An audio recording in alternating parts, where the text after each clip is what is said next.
welcome to another Scots Whay podcast. I am joined once again by writer and journalist Peter Ross. Hello, Peter. Hello there. Thank you for having me again. Oh, it's always a pleasure, and it really is a pleasure because this is the first podcast I've done face to face for some months. Yeah. Many of them have been over Zoom, so it's really nice to be actually, kind of in the same room with the person that I'm interviewing. And we're going to be talking about your latest book, which is A Tomb with a View. Mm-hmm. Great title. Thank you. Just tell us a little bit about the book and how it came about. Well, it's funny, just the title, first of all. I was very keen to have something that sounded like the book wasn't going to be depressing or frightening. Mm-hmm. It's really important to me to have quite a friendly title, something quite warm and slightly funny. And I love puns anyway, but that was the importance of the title for me. In terms of how the book came about, where I live in Glasgow, on the south side of Glasgow, there's a cemetery behind my house, Cathcart Cemetery, mm-hmm. and I walk in there an awful lot. But when we first moved to the house that we're in just now, I kind of started to explore that cemetery, and within there, one day I saw a headstone, which was a little pink granite headstone, half hidden by a hedge and a little bit of ivy growing across it, mm-hmm. and it just said on it, Mark Sheridan, comedian. Yeah. And it was very unusual. I had never seen comedian written on a headstone before. There was almost no other information. I think it said he died in 1918. So I thought, I wonder who he was. Right. So I kind of looked into that, and it turned out that Mark Sheridan was a music hall star from the northeast of England, big star in his day. And amazingly, he is the reason that we know the song "I Do Like to Be Beside the Seaside." Right. Okay. So he was. It was the popularity of his original recording of that song that was the reason that it's become a kind of folk song. Yeah. And it's also his vocal that's sampled on the Queen song "Seven Seas of Rye" when you hear someone singing "I Do Like to Be Beside the Seaside." I do. Yes, I know that well. Yeah. And so I was curious about who he was and how he came to be buried on a hill behind my house, given that he's a music hall star from England. And there's photographs of him, mm-hmm. this kind of quite engaging figure with like a gigantic bowler hat, and bell bottoms. And what happened was, I went to the Mitchell Library and researched it. And what happened was, Sheridan had been on tour in Glasgow, right, in early 1918 with a music hall review that he'd written called Gay Paris. Right. And it was on at the Coliseum in Eglinton Street, but I don't think it's there anymore. Okay. And it turned out very sadly that he had taken his own life. He'd shot himself in Kelvingrove Park before that night's performance, and it was quite widely reported. I read about it in the Herald at the time, and I just thought, that is an incredible story, yeah. And it's based on seeing a single gravestone in a cemetery, and I thought, there must be hundreds of stories like that in cemeteries and graveyards across the UK. And that was really the genesis of the book. Yeah. It's changed a bit from being a purely historical book, a lot from being a purely historical book, in fact. But that was the little acorn. I mean, the book's full of stories like that, as you say, and I don't, want to spoil too many of them, but maybe we can touch on a few later on. But just to go back to that one, because, as you say, more questions come up, like, okay, he died in Glasgow, but why was he buried in Glasgow? Yeah. You would think he would be going home or something like that. And in the book, you kind of suggest that some people thought it maybe wasn't suicide, it was... Yeah, well, there had been sort of some speculation, I guess, as there always maybe is in these things, that he might have been murdered. Yeah. And I think that kind of came out of the fact that there was a subsequent court case because... I believe his family wanted to claim life insurance, right, and the life insurance would be invalidated had he taken his own life. So they were keen to prove that he hadn't intended to take his own life. In fact, I think they were suggesting it was an accident, that he was rehearsing for the act with a gun and it went off, and sadly he was killed. But I think it was found that he had taken his own life. Yeah. Right. So go right back to the start, that cemetery that up in Cathcart, I just discovered it walking my kind of lockdown walks, and found going wider and wider from my own base, and it's a very interesting one, bigger than I thought it would be as well.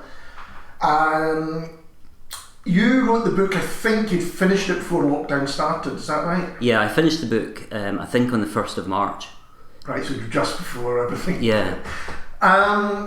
Have you been walking the cemeteries nearby more? Have they changed the way that you've thought about them? Yeah. Well, it's been very interesting. I finished the book on the 1st of March, and I think the 12th of March was the day when the Prime Minister made a very sombre announcement about coronavirus. Yeah. He said at that point that, I think he said, I must level the British people, many more people will die before their time. An incredible thing for a kind of leader of a country to say. And then lockdown happened around that time. And I think what happened in terms of cemeteries was they became busier. Certainly Cathcart Cemetery, the one behind my house, became busier. I decided to go in there pretty much every day as my daily exercise. And one of the reasons for that is I'm very fond of it, and it's very nearby. But also the public parks became extremely busy. So like Lynn Park would be the park that I would normally walk in, and it was very busy, so it was very difficult to socially distance, you know. So I think people, not just myself but other people, kind of found that a cemetery was quite a good place to go for a walk, because it wasn't as busy as the parks. It's not for everybody, is it? A cemetery, and so I found people in there, walking, cycling, sketching, just kind of taking the air, looking at the stones. So it really was as if like the cemetery had kind of found its moment in a way. It's a great Victorian cemetery that somehow had this new purpose in the 21st century. I want to say there's so many stories in the book, and there are a couple I particularly would like to touch on. One is the tiger mauling story. Oh yeah. So tell us that this is the first person to be mauled by a tiger in... Apparently, yeah. This is a young woman called Hannah Twinoy, and she was killed. She was a barmaid in an inn in Malmesbury, down in the south of England, and essentially what apparently happened was the travelling circus came to town, and they set up camp in the backyard of this local inn, the White Lion, it was called. And I'm not sure that circuses then were quite as they are now. I imagine it was quite a kind of scraggly affair, and the animals in their cages were all just put in this backyard. So she apparently, and a lot of this has become a sort of folk tale. Sure. She apparently would go out to kind of fetch things from the yard, and as she passed the tiger's cage, she would sort of run a stick along the bars, and she was told not to do this because it annoyed the tiger. But she can continue to do it, and one day the tiger reached the end of its tether, I guess quite literally, and it broke through the cage, and it killed her. It leapt upon her and it killed her. And it's interesting that it's become a kind of cautionary tale for children, or an almost amusing little story, but it must have been absolutely horrific. Horrific when you think about it, because when I was reading your book, I was on holiday with family, and it was one of those things probably quite an annoying thing to do, but you would tell them what you just read, and you wouldn't believe this, and you would, but then you kind of wouldn't believe that, and you think actually the realities of that are fairly grim. Yeah, absolutely. She was killed, and she was buried in the grounds of Malmesbury Abbey, which is great ancient abbey, very nearby, and she's got quite a substantial stone. Which mentions the death of... It mentions... I mean, I'll read what it says in the stone if you'd like. That would be great. But that's one of the mysteries around it, is who paid for the stone, because presumably she didn't have much money. Someone must have forked out quite a lot of cash for that. And the stone, it says, in bloom of life she snatched from hence, she had not room to make defence, for tiger fierce took life away, and here she lies in a bed of clay until the resurrection day. And it's just become one of these strange sights of England, the stone of the first person in England to be killed by a tiger. But one of the other things that comes through off the back of that is the kind of strange poetry of gravestones themselves. I said to you before, one of my favourite places in Glasgow is the Necropolis, and I know some of the writings on some of the stones there fairly well, and you've got actors who, you know, have had the stones dedicated to them and quite long.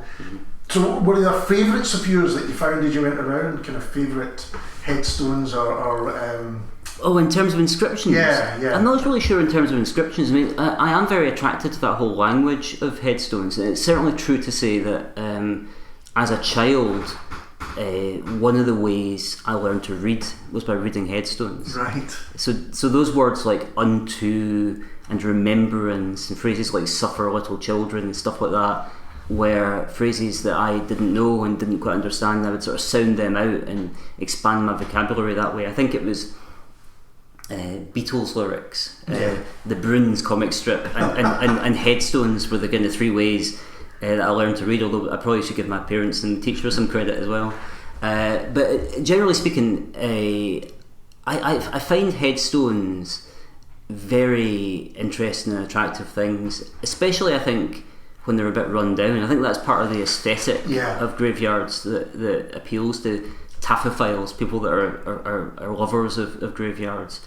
What a terrific term that is. Yeah, and a statue of an angel is okay, but a statue of an angel with a hand missing and a bit of ivy wreathing up her is more attractive, I think. It's something to do with that kind of classic British taste for ruins, you know. I think that's the case for me. And I think there's something a bit stark as well about a brand new gravestone. It's a little bit perhaps too close to home. Whereas, you know, as you say, these ones which have got the ivy going on them and clearly, you know, nose chipped off or whatever it is.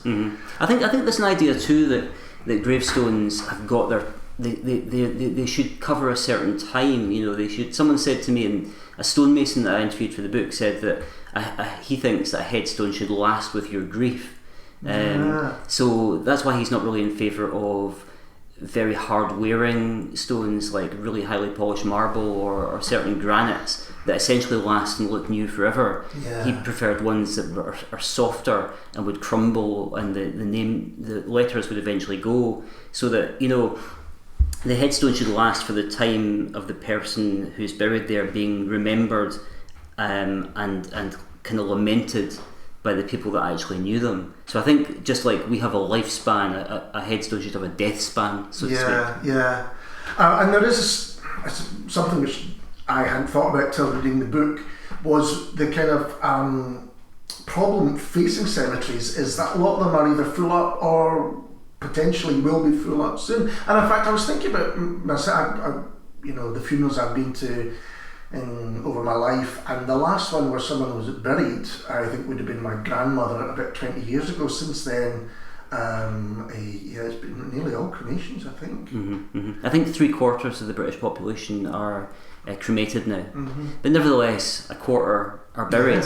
And cemeteries, especially those in the cities, are running out of space. It's a big problem. I think Highgate Cemetery, which is the one I focus on in the book, the most famous cemetery in Britain, probably the great kind of Victorian cemetery in London, it faces enormous problems with lack of burial space, and they're talking about having to reuse graves essentially. So, you know, it's definitely a big issue.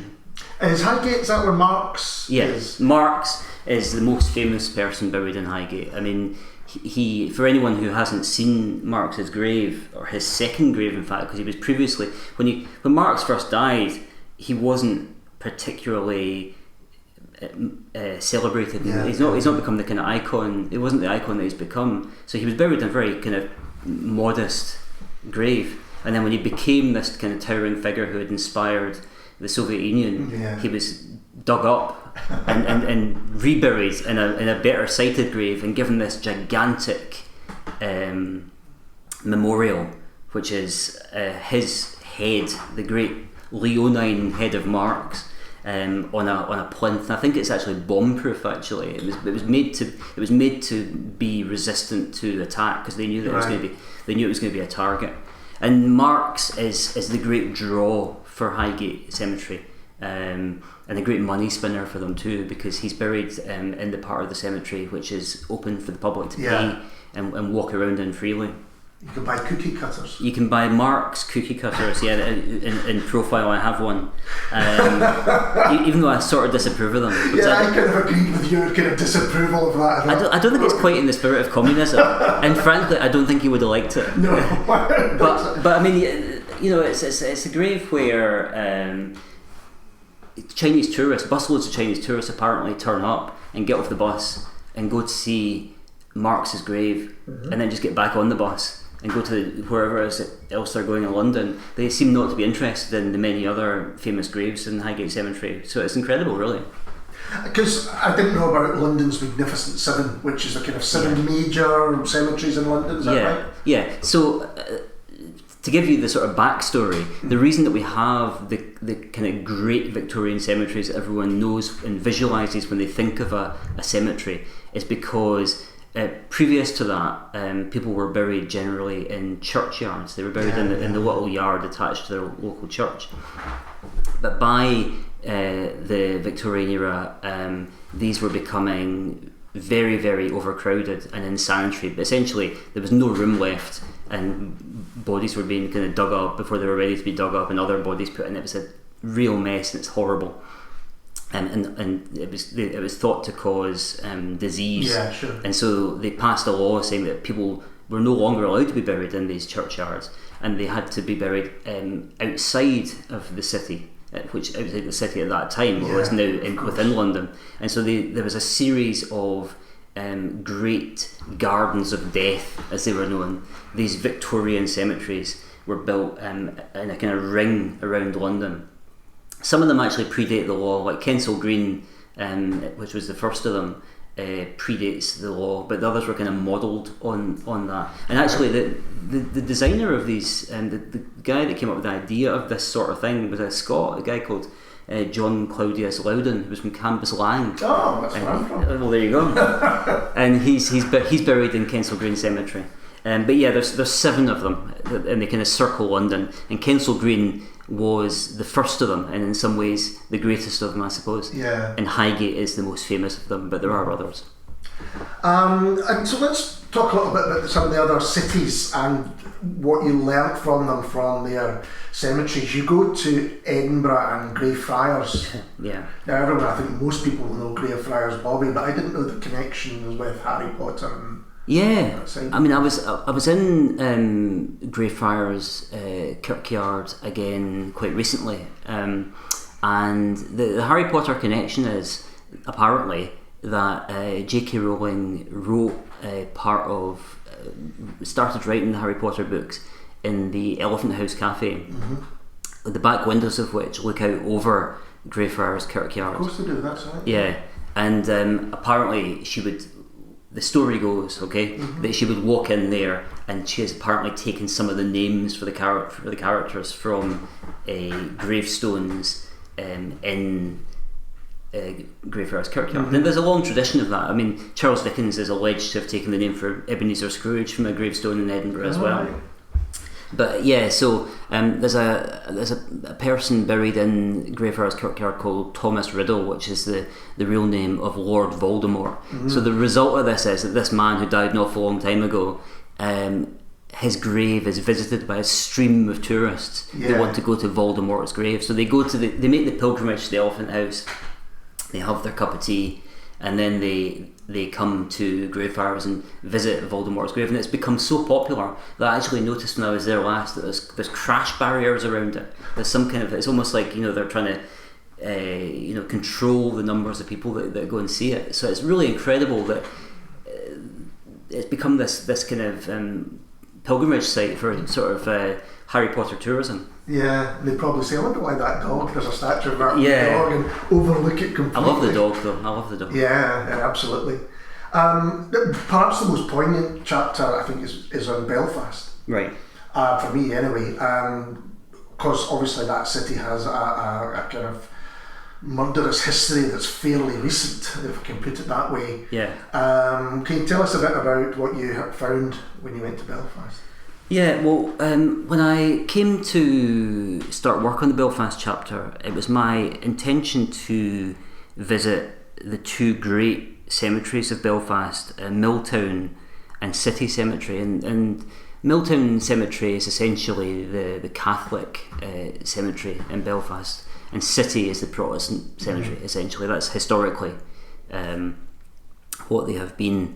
And I decided that I would visit Belfast on Easter weekend because at that time the Republican parties have parades from. It's all happens in West. This is all in West Belfast. Both City and Milltown are both in West Belfast, and they parade from places on the Falls Road along to Milltown Cemetery, and it's a great pageant, really.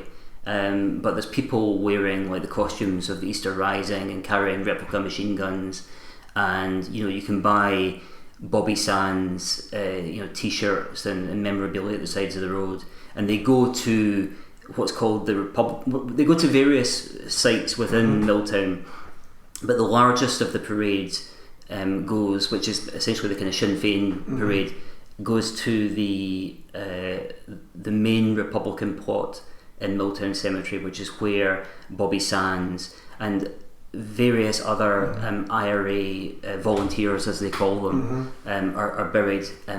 These are people that died, on what they call active service. So these are people that died either they might have been killed by British forces, or they might have died through the hunger strikes and so forth. So it's a very interesting. It's strange because for a lot of people, they would regard these people as terrorists. That's the word that most people, I think, would use for them, and people that should not be celebrated, that should be condemned. But really, what I saw was veneration and genuine grief. It was clear that what was being marked on that day was a wound that still hurt, and also a cause that was being celebrated. So I was very keen to go there on Easter weekend and see that. And I arranged with various groups that I was going to be there and present to observe it. And just before I went to that, Lyra McKee was killed in Derry. And so what had perhaps begun to seem like the history of violence, it was very clear, was still very much alive and real and dangerous. And so I went along to the Easter parades and spoke to various people about some of the issues around that. But I also, a few days later, returned to Belfast and attended her funeral, and tried to write about all of this with, I don't know what you would put it, not even-handedness exactly, but some sort of understanding and compassion, and just try to really understand, I think would be the best word, how all sides feel about this very complicated and dark stuff. There's a line, I can't remember who said it, but no one can tell you who to grieve or how to grieve or something along those lines. And I think that's true. Grief's a very genuine and raw emotion. And you can't just say, well, don't. Yes, I think that's true. That's some of the stuff that I wanted to explore for sure.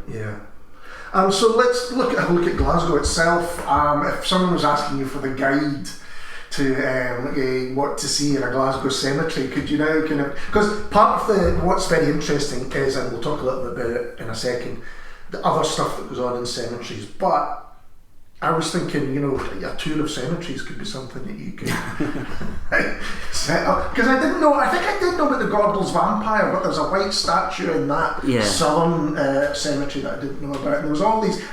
Part of the joy for me of the book was going, I'd like to go and see that, or I'd like to go and see that. Yeah, I mean, in Glasgow certainly there's the various necropolises or necropoli or whatever the Latin plural is of that.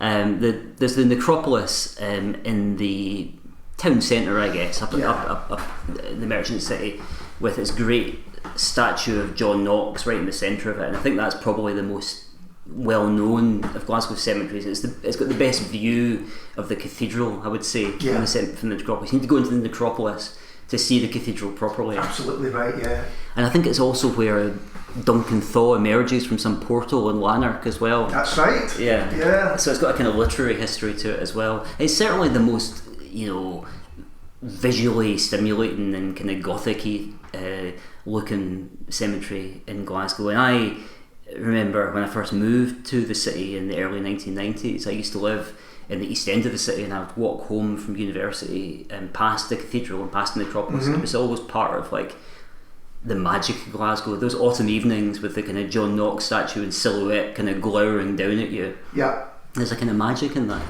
And the Tennant's Lager factory just underneath it. Exactly, yeah. Death and alcoholism. Big themes in Glasgow. And we used to.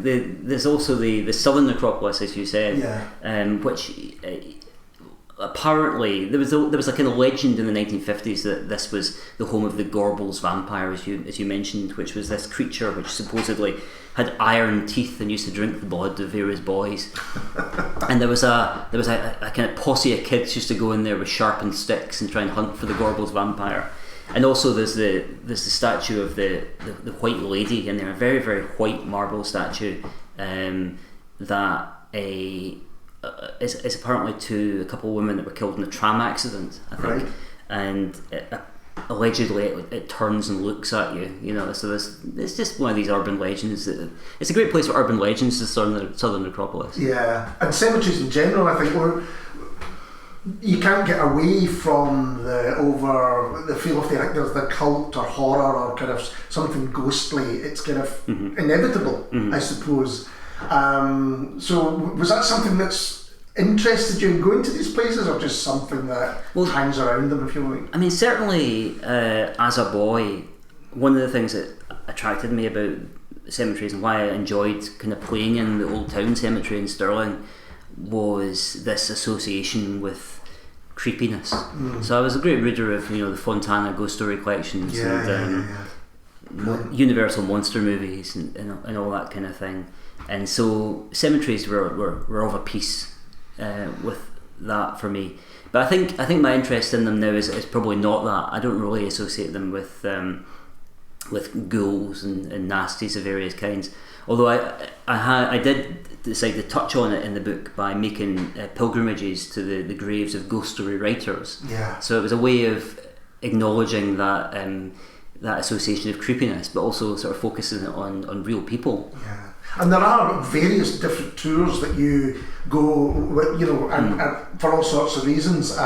There's the Queerly Departed tour, but that, if you could talk a bit about that, because it was very interesting. Yeah, so I went to that the night before Pride in London. So there's thousands and thousands of people out in the streets for Pride, and the night before that in Brompton Cemetery, which is next to the Chelsea ground. Okay. They had a tour called Queerly Departed. It's organised by a kind of group called Cemetery Club, who do a lot of this kind of thing very, very well. And essentially it was a tour of people that were thought to be gay, lesbian, bisexual, who might not have used those words for them. They wouldn't have been, they were very likely not open about it, because it was much harder to be in those days. And they probably wouldn't have used those exact words about themselves, but they were thought to be, in retrospect, possibly gay, lesbian, and so forth. And I spoke to the person that was organising that, and I said, "Is this about outing people retrospectively?" And he said, "No, it's more about giving them their voice in a way that they couldn't have when they were alive, and allowing them to be properly understood in the round." I think some of the people that they celebrate were not that closeted about it, to be honest. There's an actor called Ernest Thesiger, right. Who is the guy at the start of Bride of Frankenstein, in the kind of prologue, who was apparently very, very kind of camp in life and also on screen. So he was one of the people on the tour, and yeah, just I think cemetery tours like that sort of take a sort of different point of view are really interesting. And you said that a lot of people perhaps in lockdown had been going around that maybe hadn't previously, but you had always found that cemeteries were an interesting place to kind of go, and I find that as well. I often find them there's some odd comfort, I think, in about wandering a cemetery. But it's got a reputation as a place where outsiders gather, or is that a fair way of putting it? Yeah, I think so. I think so. I'm an ex-goth. Well, as much as you can be an ex-goth, I think you're a goth, and sometimes you can be for a while you can be sort of explicitly a goth, and then at a certain point you internalise it. Yes. So I think I'm really at the internalised stage of it. But goths were always very drawn to cemeteries as venues for cider drinking and other such activities, but also I think the aesthetics of it. So yeah, I think there is a certain outsider culture associated with cemeteries for sure. Yeah, and I've always thought of myself as a bit of an oddball, a bit of a weirdo, and yeah, I think I'm attracted to those sort of kindred spirits.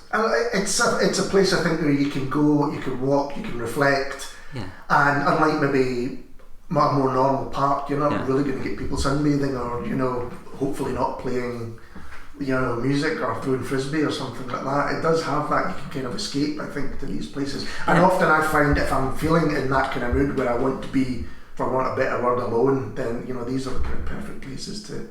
But then you find lots of people alone. Yeah. Well, it's that Smith's lyric, isn't it? We'll go where we're happy, and I'll meet you at the cemetery gates. That's the kind of classic assertion of that outsiderdom. But I think it's definitely true that during the lockdown there was a touch of that around it. You might think that it would be a strange place for people to want to go at a time when death was so much in the air. Yeah. But I think how. There's an idea that people watch horror movies because they want to be kind of scared. They want to feel fear in a safe way. Yes. I think that cemeteries are similar to that, but for grief and fear of death. I think there are places where, even not necessarily consciously, but unconsciously probably, you can kind of go and expose yourself to particles of darkness, and that way not sicken with the whole thing. You can kind of begin to confront and process the idea that you are going to die, and everyone you love is going to die one day, and that's okay. That happens. That's what part of being human. Cemeteries are a place for gently moving toward that realisation, I think. And another thing which fascinated me was the kind of economics. Again, hadn't thought about it. Economics of graveyards, the kind of cost of the upkeep for some of them, and increasingly, when you spoke about Highgate, if you want to get a plot, you've got to kind of give. It pay. I always used to think of cemeteries as kind of very democratic places because there's one thing that unites everyone that's in there. But actually, reading the book, there's still a hierarchy going on, and there's still the best plots are being bought. Yeah. Someone told me that the best plots are the ones closest to the paths. In a way, that's because when people planned the cemeteries, the idea was that you could only have a plot close to the path if you were prepared to build something quite showy on it. Right. So that for the people that were walking around or promenading within the cemetery, their experience of being in there was they would see these kind of great monuments and memorials really close to the path, and that'd be the first thing they saw. But also there's an idea that you're not truly dead until no one says your name anymore. So as people kind of pass along the paths, they might see a name and say it, and that way you remain alive in that way. But yeah, they're very, very expensive. I mean, Highgate is the most expensive cemetery in the UK, partly because of its lack of space, so it's demand and supply economics, and also because of the cachet of its name. You know, you can be buried in the same place as, you know, Karl Marx and all these kind of greats. And in fact, there's around Marx, there's a kind of blast radius around Karl Marx of other lefties and communists that have wanted to be buried close to Marx. Yeah.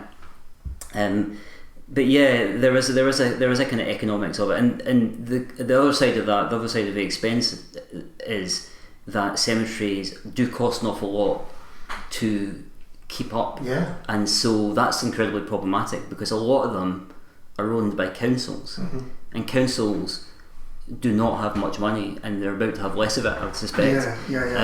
And so, how do you maintain these great Victorian cemeteries in any fitting manner? You know, they need a lot of money spent in them just to keep the stones upright, and so it's. I think you might see more and more places trying to buy them out as community groups and put them to other uses, as happened in Bristol. Arnos Vale Cemetery in Bristol is a sort of, for me, the classic example of a cemetery in the 21st century that's finding a new kind of life. I mean, you can still be buried there, and you can still be buried there. You can't be cremated, I don't think. You can be buried there, but also you can go to the cinema there, or you can, you know, have a nice cup of tea and a muffin there, you know, or you can go to the theatre, or incredibly but amazingly, you can be married there. Yeah, because that's something near the end of the book is a couple getting married, and you see confetti in the graveyard. It seems like an odd image, but yeah. I mean, I went to four funerals and a wedding in the course of writing this book, and I wanted to end it really on a wedding, because, as I said earlier, I feel like the book is not a bleak or frightening book. It's a celebration, not a lament. So I wanted to end it on a wedding, and so I went to the wedding of a couple in Arnos Vale Cemetery in Bristol on Halloween, and their wedding was arranged by a woman called Buffy Jones, which is just fantastic, I think. You know, that's nominative determinism right there, isn't it? I think there's not anything inappropriate about getting married in the graveyard. It's absolutely the circle of life, isn't it? You know, that couple are starting out on their journey in a place where many other husbands and wives are buried together, you know. So confetti in a graveyard makes total sense to me. Biodegradable confetti, I might add. Of course, absolutely, yeah. There was a phrase which I think it might have been the guy called John Crow that came up with it, and it was about beauty and brokenness, which I just thought was gorgeous and really kind of fits what you said earlier about the gravestones, perhaps with either hand snipped off or the ivy overcrawling it. And he seemed like a very interesting character. This was someone, John Crow wasn't his real name, I don't think. John Constable is his real name, and John Crow is almost his sort of shamanic, poetic alter ego. And he's a very, very interesting man. He's the sort of presiding genius behind the Crossbones Cemetery in London, which is in Southwark, and it's until 20 years ago or whatever, it was a patch of waste ground, but historically it had been a place where in the medieval period it had apparently been a place where sex workers were buried. There was a group of women who worked in the brothels, or stews as they were known in Southwark, which is on the south bank of the Thames, and therefore it was sort of out with the jurisdiction of the City of London. It was a kind of Las Vegas, anything goes kind of place. So this is where you would go and see Macbeth or Vault Pony. You would go and see the latest hot plays, and you could also get into all kinds of trouble in the taverns and so on. Okay. But the sex workers of the medieval period in Southwark were licensed by the Bishop of Winchester. So I think the church took a cut of their earnings, but were not willing to bury them or their children in consecrated ground because they were sinful, as they saw it. Yeah. And so that's who were the first people to be buried in that place. Later, it was the poor of that part of London. It was very, very, very poor part of Victorian London, and paupers would be buried in that. And there, none of them with gravestones. This is the place that's never had gravestones. It's always been the poor ground, and then it became waste ground for an awful long time, and eventually it became rediscovered really by this man, this writer, John Constable, who really brought it back to prominence. It's called the Crossbones Graveyard. It always was, and he's made it the kind of centre of a kind of ritual where outsiders of all stripes are kind of celebrated, and people can go there to remember their own dead. Say, you know, you lost someone to suicide or something like that. Sure. That might be a place where you could go and remember them. And now, in fact, Southwark Cathedral will have a annual service of remembrance on the Feast of Mary Magdalene, where they go and they essentially apologise for their treatment of those medieval sex workers, and kind of remember them, remember them and kind of honour them now. So it was very, very moving to see that. A fascinating chapter in the book. I could talk about go on and on. I don't want to give away too much because I want people to go out and read this for themselves. But kind of final question: doing the book, did it kind of make you reflect on death and, I mean, here's a huge question, and even on living in a different way? I mean, did you come away from it? Well, I think it's fair to say that what really changed for me was when I started writing this book, a book about death. I knew that it was really a book about life. Yeah. It was going to celebrate people. It was going to be about how graveyards live and what they mean to the people that mourn people there, or just visit them, or volunteer to keep them looking nice, or work in them. So it was going to be a book about death, which was really a book about life. But what I came to realise as I worked on it, and really, because I'm so stupid, not until I'd almost finished it, was that it's really a book about love. Love is absolutely the theme of this book, and I think it's really at the heart of Cemeteries. It's about it's about the love that people feel for those that they have lost. It's about the love that funeral directors, like the Islamic funeral director that I write about in the book, feel for their community that they are serving. It's absolutely about love and the importance of that to human life. Well, I can't think of a better place to leave it. So Peter, thank you so much for talking to us today. Thanks, Ali. And I'll be back soon with someone completely different. Cheers.